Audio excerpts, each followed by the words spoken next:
សួស្តីបងប្អូនទាំងអស់គ្នាដែលបានចូលមកទស្សនាវីដេអូនេះថ្ងៃនេះយើងនឹងនាំគ្នាមកស្គាល់អំពីភ្នំខ្មោចនៅសម័យទសវត្សរ៍90ពេលដែលសង្គ្រាមធំទើបតែស្ងប់ស្ងាត់ហើយប្រជាជនខ្មែរចាប់ផ្ដើមស្វែងរកសន្តិភាពឡើងវិញនៅចុងទសវត្សរ៍80មុននឹងចូលឆ្នាំ90ភ្នំខ្មោចនៅតែជាតំបន់សង្គ្រាមដ៏គ្រោះថ្នាក់ស្នាមសង្គ្រាមនៅតែបន្តទុកស្លាកស្នាមលើដីធ្វើឲ្យមនុស្សជាច្រើនពិបាករស់នៅជិតភ្នំប៉ុន្តែសេចក្តីសង្ឃឹមរបស់ប្រជាជនខ្មែរមិនដែលរលត់ឡើយពួកគេចាប់ផ្ដើមត្រឡប់ទៅភូមិបោកស្រែដាំស្រូវឡើងវិញទោះបីដីក៏នៅពោពេញទៅដោយស្នាមផ្លាស់សង្គ្រាមក៏ដោយពេលព្រឹកអបស្រួលលើជើងភ្នំបកស្រាយជីវិតថ្មី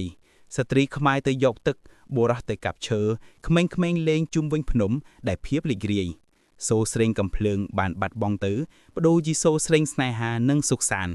ប៉ុន្តែស្នាមអតីតកាលនៅតែជាប់ជានិច្ចនៅពេលយប់ប្រជាជនមួយចំនួននិយាយថាពេលខ្លះពួកគេឮសំឡេងបោកស្លឹកឈើដូចជាមនុស្សដើរនៅលើភ្នំ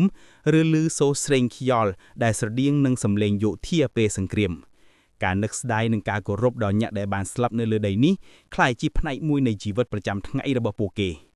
នៅឆ្នាំ1993សង្គ្រាមធំបានបញ្ចប់ហើយប្រជាជនខ្មែរចាប់ផ្ដើមមានសន្តិភាពលើកដំបូងបន្ទាប់ពីរយៈពេលយូរ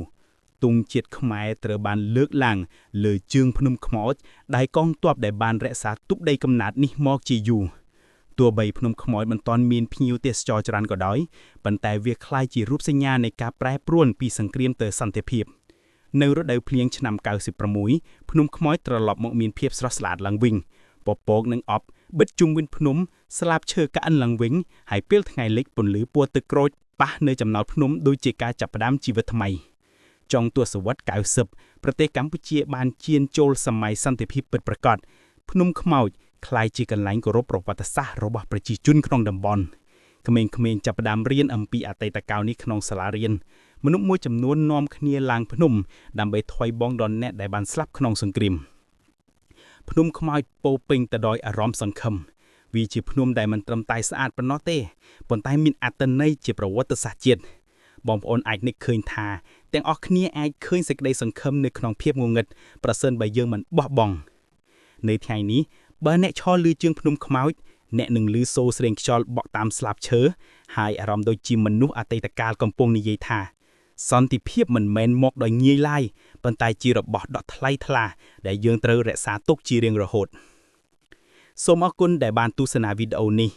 សូមចូលចែករំលែកដើម្បីឲ្យមិត្តភ័ក្តិនិងជំនាន់ក្រោយដឹងថាភ្នំខ្មោចមិនមែនជារឿងនិទានទេប៉ុន្តែជារឿងពិតនៃប្រវត្តិសាស្ត្រខ្មែរដែលត្រូវចងចាំជារៀងរហូត